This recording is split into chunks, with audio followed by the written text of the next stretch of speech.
زینب ہمارے گھر کام کرتی تھی۔ وہ بہاولپور کی رہنے والی تھی۔ وہاں اکثر مرد دوسری شادی کرنے سے نہیں جھجکتے اور عورتیں بھی بے ٹھکانہ ہونے کے خوف سے سوتن کو بخوشی قبول کر لیتی ہیں، کیونکہ وہاں جب لڑکی ایک بار بیاہ دی جاتی ہے تو میکے والے کوشش کرتے ہیں کہ وہ ہر حال میں شوہر کے گھر میں ہی رہے، چاہے اس کا خاوند اس پر سوتن ہی کیوں نہ لے آئے۔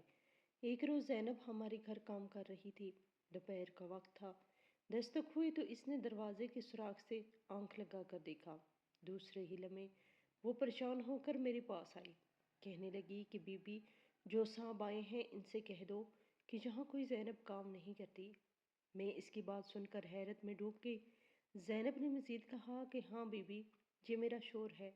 پہلے تو گھر سے نکال دیا اور اب ڈھونڈتا پھر رہا ہے۔ آپ کی بڑی مہربانی ہوگی اگر آپ اس سے ایسا ہی کہہ دیں۔ میں بھی اتنی اچھی کام والی کو کھونا نہیں چاہتی تھی، لہٰذا دروازے پر گئی۔ یہ دیکھ کر حیران رہ گئی۔ جو شخص باہر کھڑا تھا وہ اپنے حلیے سے نواب جیسا لگتا تھا۔ سامنے ایک قیمتی گاڑی کھڑی تھی، شاید وہ اسی کی تھی۔ مجھے وہ کسی طور ایک کام کرنے والی کا شوہر نہ لگا۔ بہرحال میں نے سوال کیا کہ بھائی آپ کو کس سے ملنا ہے؟ زینب سے باجی، وہ میری بیوی ہے۔ کسی نے بتایا ہے کہ وہ آپ کے گھر کام کرتی ہے۔ نہیں بھائی صاحب، آپ کو غلط فہمی ہوئی ہے۔ اس نام کی کوئی عورت ہمارے گھر کام نہیں کرتی۔ وہ شخص مایوس ہو کر سامنے کھڑی گاڑی میں بیٹھ کر چلا گیا۔ میں زینب کی جانب پلٹی اور پوچھا کہ سچ بتا زینب، یہ کیا قصہ ہے؟ زینب کو میرے گھر کام کرتے ہوئے 2 سال ہونے کو آئے تھے۔ اس نے مجھے کبھی شکایت کا موقع نہ دیا تھا۔ وہ بہت سگڑ عورت تھی اور اپنے اعتبار اور رکھ رکھاؤ سے واقعی کسی اچھی گھرانے کی لگتی تھی۔ اس نے کہا کہ بی بی یہ بہت لمبا قصہ ہے اور کام پڑا ہوا ہے، کام نمٹا لوں تو پھر بتاتی ہوں۔ تجسس نے مگر مجھے چین نہ لینے دیا۔ میں نے کہا کہ رہنے دے کام کو، میں کھانا ہوٹل سے منگوا لوں گی۔ تو مجھے ابھی بتا کہ یہ ماجرا کیا ہے؟ تو گھروں کا کام کرتی ہے اور تیرا آدمی اتنی قیمتی گاڑی میں آیا ہے، کیا وہ کوئی نواب ہے؟ شکل حلیے سے تو نواب ہی لگتا تھا۔ زینب نے جواب دیا، نہیں بی بی، وہ نواب تو نہیں ہے، پر زمیندار ہے، بہت پیسے والا ہے۔ بس میرے نصیب میں چاکری لکھی تھی، سو کر رہی ہوں۔ پھر اس نے اپنی کہانی ان الفاظ میں سنائی جو میں اس کے ہی الفاظ میں قلم بند کر رہی ہوں۔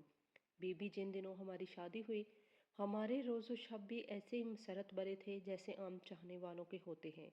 میرے شوہر مجھ پر فدا تھے۔ 2 دن کے لیے میکے چلی جاتی تو روٹھ جاتے، کہتے زینو تیرے بغیر میرا وقت نہیں کٹتا، جی کرتا ہے کہ تم مجھ سے ایک پل کو بھی دور نہ ہو۔ اگر میں جنگیر ہوتا تو حکومت کرتے وقت تمہارا ہاتھ بھی پردے کے پیچھے سے میرے کندھے پر دھرا ہوتا، پر اب کیا کروں، مجبور ہوں، تمہیں اپنے ساتھ دفتر نہیں لے جا سکتا، ورنہ تو سامنے بٹھا کر وہاں بھی تیرا دیدار کرتا۔ میں یہ باتیں سنتی تو خود کو دنیا کی خوش نصیب ترین عورت سمجھتی تھی۔ میرے پیر ہواؤں میں رہتے۔ مجھے اپنے شوہر کی محبت پر یقین تھا۔ میں سمجھتی تھی کہ دنیا الٹی گھوم سکتی ہے مگر میرا شوہر نہیں بدل سکتا۔ 5 سال سکون سے گزر گئے۔ میرے سرتاج کے پاس بے اندازہ دولت تھی جو انہیں وراثت میں ملی تھی۔ یہی دولت بالآخر میرے اور ان کے درمیان جدائی کا سبب بن گئی۔ 5 سال بعد بھی اولاد نہ ہوئی تو ان کے رشتہ داروں نے میہ الدین کے کام بھرنے شروع کر دیے کہ صاحب یہ بے اندازہ دولت کدھر جائے گی، اس کا وارث کون ہوگا، یہ ایرے غیروں کے نصیب ہو جائے گی۔ عورت بانجھ ہو تو مرد کو وقت پر دوسری شادی کر لینی چاہیے، بڑھاپے میں کریں گے تو عورت کی خوشیاں کب دیکھیں گے۔ میرا شوہر رشتہ داروں کی یہ بات سنتا، میں بھی سنتی اور ہنس دیتی، کہتی کہ ان لوگوں کا تو دماغ خراب ہے سائیں، اگر عورت کو اولاد نہ ہو تو مرد دوسری شادی کر لیتا ہے، اگر معاملہ الٹا ہو تو کیا عورت بھی دوسرے مرد کا انتخاب کر سکتی ہے؟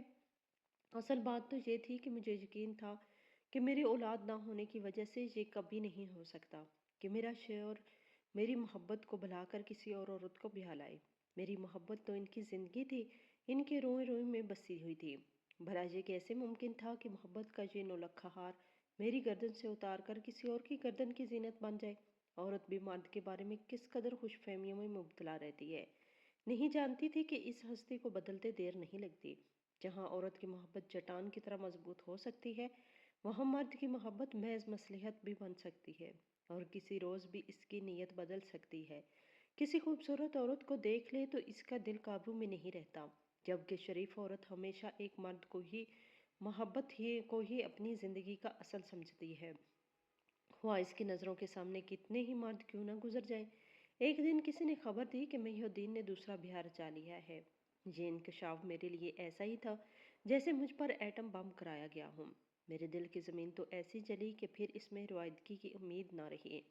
ان کی یہ حرکت مجھ سے کب تک چھپتی، آخر کار مجھے بتانا پڑا۔ پھر ایک روز وہ دوسری عورت جو اب ان کی بیوی تھی کو گھر لے آئے۔ جو ہو چکا تھا اسے قبول کرنا تو ناگزیر تھا۔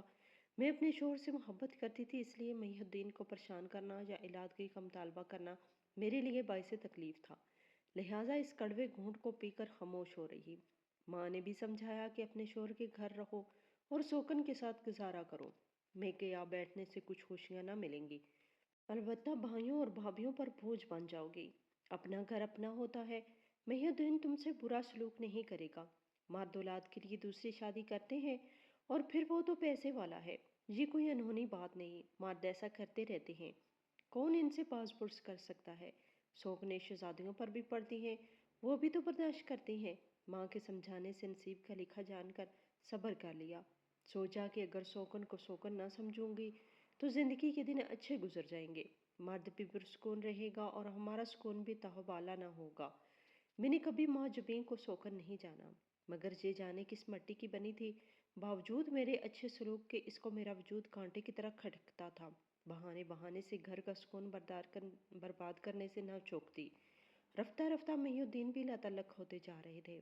میں نے سوچا کہ وہ جو میرے ساتھ کر رہے ہیں اسے برداشت کر لوں۔ نہ جانے ماں جبین نے کیا پڑھایا کہ شوہر نے میری پرواہ کرنا بالکل ہی چھوڑ دی۔ میں نے یہ بھی سہ لیا۔ محی الدین نے اس عورت کی جھوٹی شکایتوں پر کئی بار میرے ساتھ گالم گلوچ بھی کی، مگر میں نے صبر کیا، سوکن کے بچوں کو سنبھالا، ان کی خدمت کی اور ماں سے بڑھ کر پیار دیا، کیونکہ وہ میرے محی الدین کے بچے تھے، سو مجھے دل سے عزیز تھے۔ بچے تو پیار کی طالب ہوتے ہیں، پیار پا کر وہ میرے دیوانے ہو گئے، ہر وقت میرے پاس رہتے، وہ مجھے اپنی ماں سے زیادہ چاہنے لگے۔ اس کو یہ بات بھی گوارا نہیں تھی کہ اس کے بچے مجھ سے زیادہ پیار کرے، وہ ان معصوموں کو روئی کی طرح دھنگ ڈالتی۔ ایک روز مجھ سے ملنے کے لیے میرے چچا زاد بھائی ہمارے گھر آیا۔ ماں بہاول نگر میں تھی اور بہت بیمار تھی، وہ یہیں بتانے آیا تھا۔ وہ تو مجھے اپنی سکی بہن جیسا جانتا تھا، کبھی سوچ بھی نہیں سکتی تھی کہ سوکن مجھ پہ ایسا برا الزام لگا دے گی۔ بلال بیچارہ بمشکل 1 منٹ ہی بیٹھا ہو تھا، اس نے چائے کی پیالی تک نہ پی۔ نہ جانے ماں جبین نے کس انداز سے محی الدین کو یہ بات بتائی کہ اس نے مجھ سے کہا کہ میری غیر موجودگی میں دیگر مردوں کو گھر میں بٹھا لیتی ہو، تمہیں لحاظ نہیں آتا، وہ تمہارا چچا زاد تھا، ماں جبین کو اتنا کوئی نہیں، پھر تم نے اسے پردہ کیوں نہ کرایا؟ حالانکہ ماں جبین تو اس کمرے میں آئی بھی نہیں تھی جہاں ہم بیٹھے تھے۔ اس نے کہا تم ابھی اور اسی وقت میرے گھر سے نکل جاؤ، مجھے ایسی آوارہ عورت کو گھر میں رکھنے کی ضرورت نہیں ہے، میری بیٹیاں آج چھوٹی ہیں کل بڑی ہو جائیں گی، تو کیا تمہارے ایرے گہرے رشتہ داروں کے متھے لگیں گی؟ میں نے اب تم کو مزید برداشت نہیں کر سکتا۔ میں بھلا آباد ہی کب تھی جو اب برباد ہو رہی تھی، یہ سوچ کر کہ عورت کی شرافت پر دھبا نہ آئے، یہاں پڑی تھی کہ شوہر کا گھر ہے، کوئی مجھ پر انگلی نہ اٹھائے، ورنہ 2 وقت کی روٹی دینے والا تو خدا بھی ہے۔ اس وقت سخت سردی تھی، سر پر چادر نہ پیر میں جوتی۔ انہوں نے مجھے ہاتھ سے پکڑ کر باہر کر دیا۔ کچھ دیر برآمدے میں ٹھہری رہی، بچے باہر آئے اور مجھ سے لپٹ گئے، وہ مجھے کھینچ کھینچ کر روک رہے تھے، لیکن اس ظالم مرد نے ان کو بھی کھینچ کر مجھ سے علیحدہ کر کے کمرے میں بند کر دیا اور مجھے گھر سے باہر نکال دیا۔ میں ننگے پاؤں شدید سردی میں پیدل کئی میل چل کر شہر آئی اور اپنے واقف لوگوں کے گھر پناہ لی۔ ان بیچاروں نے مجھے سہارا دیا، کیونکہ تھکن اور صدمے سے آتے ہی میں فرش پر گر پڑی تھی۔ چلتے چلتے پاؤں سوج گئے تھے۔ وہ جو مجھ سے محبت کے بلند و بانگ دعوے کرتا تھا، اس نے مجھے صرف 3 کپڑوں میں دھکا دے دیا تھا۔ امی فوت ہو گئی، کچھ دن بھابھیوں نے رہنے دیا، پھر کہا کہ شوہر اور سوکن کو منا لو اور اپنے گھر جاؤ، کیا عمر بھر ایسے ہی در بدر رہو گی؟ بھائیوں کا بھی یہی خیال تھا، لیکن عورت لاکھ سونے جیسی ہو انسان ہوتی ہے، آخر اس کی بھی عزت نفس ہوتی ہے، آج انہوں نے یہ کہا ہے تو کل اس سے بھی برا سلوک کرتے۔ سو میں نے وہاں جانے کی بجائے لوگوں کے گھروں میں کام کرنا شروع کر دیا۔ میں دوبارہ بہاولپور آ گئی، ایک سہیلی کے پاس چند دن قیام کیا۔ کام کی تلاش میں میرے یوں ہی دن خانماں برباد کرتے رہے، دل کہیں نہ لگتا۔ کبھی شوہر کی محبت اور کبھی اس کی بے وفائی خون کے آنسو رلاتی تھی۔ دنیا سے جی اچاٹ ہو گیا، سوچتی ہے کاش میں خودکشی کر سکتی۔ کبھی دل کہتا کہ بال کھول کر کپڑے نوچ کر سڑکوں پر دیوانی سی پھرنے لگوں، شاید اس طرح سکون مل جائے۔ پھر بھی خود پر قابو کیا اور ایک مدعو شوہر کی بیوی ہوتے ہوئے لوگوں کے گھروں میں کام کرنے لگی۔ کافی عرصے بعد ایک روز کسی نے بتایا کہ تمہاری سوکن کو نہ جانے کیسا بخار ہوا کہ وہ پاگل ہو گئی، ننگے سر ننگے پاؤں لباس سے بے پرواہ گھر سے باہر بھاگ جاتی تھی، چیختی چلاتی اسے پکڑ کر لاتے کہ گھر چلو، کہتی مجھے چھوڑو، میرا کوئی گھر نہیں، پھر دیواروں سے سر ٹکراتی اور بال نوچتی۔ اس کا یہ حال سن کر مجھے بہت افسوس ہوا، مجھے بچوں سے محبت کرتی تھی اور پاگل ماں کے نے بچوں کے کیا حال ہوگا یہ تو ہر کوئی جانتا ہے، وہ بیچارے کس طرح خوفزدہ ہوں گے، وہ معصوم ماں سے محروم ہو گئے۔ اگر میں وہاں ہوتی تو انہیں اپنے پروں میں چھپا لیتی، اپنے کلیجے سے لگا لیتی، نہ جانے اب ان کا کیا حال ہوگا۔ تھوڑے دنوں بعد وہ بیچاری گھر سے سڑک پار کرتے ہوئے کسی بس تلے آ گئی اور اس کی موت واقع ہو گئی۔ اس کے بعد محی الدین کو میری یاد آئی، اس نے بڑے جتن کیے کہ مجھے گھر واپس لے جائے، کئی بار ان کوٹھیوں کے چکر لگائے جہاں میں کام کرتی تھی۔ جب بھی اس کا سامنا ہو جاتا میرا خون کھول اٹھتا، اس کی بے وفائی نے مجھے نفرت کی آگ میں جلا دیا تھا، میں نے اس کے ساتھ جانے سے انکار کر دیا۔ جب دل ہی نہ مانے تو آدمی کیوں کسی کو دھوکہ دے۔ میں آج کہہ سکتی ہوں کہ عورت کی نفرت اس کی محبت سے زیادہ پائیدار ہوتی ہے۔ میرا اس کے ساتھ محبت کا رشتہ شاید ختم نہ ہوا ہو، مگر عزت و تکریم والا رشتہ نابود ہو چکا تھا۔ جب دل کے رشتے نہ رہیں تو میں دنیاوی رشتوں کے لیے کیوں کر اس سے ناتا جوڑ لیتی۔ وہ مجھے کھوجتا رہا اور میں گھر بدلتی رہی، یہاں تک کہ دور کی کالونیوں میں کام ڈھونڈ لیا تاکہ وہ مجھے تلاش نہ کر سکے۔ وہ پھر بھی کچھ عرصے بعد مایوس ہو گیا۔ کبھی اس نے پرانے گھر جا کر میرا پتہ کیا ہوگا جہاں میں پہلے کام کرتی تھی، وہاں میں کبھی کبھار جاتی ہوں، انہوں نے جہاں کا پتہ دے دیا ہوگا۔ سنتی ہوں اس کا بھی کسی کام میں دل نہیں لگتا، پریشان رہتا ہے، توبہ کرتا ہے مگر سکون نہیں پاتا۔ کسی کے دل کو توڑنا جس میں سچی محبت بستی ہو کوئی ایسی کھیل تو نہیں۔ اس نے میری زندگی کو کھلونا سمجھا اور کھیل کر پھینک دیا۔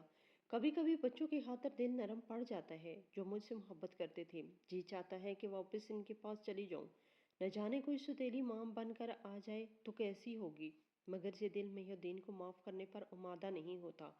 انسان پر ایک وقت ایسا آتا ہے کہ اپنے دل سے مجبور ہو جاتا ہے، سو میں بھی دل سے بہت مجبور ہوں۔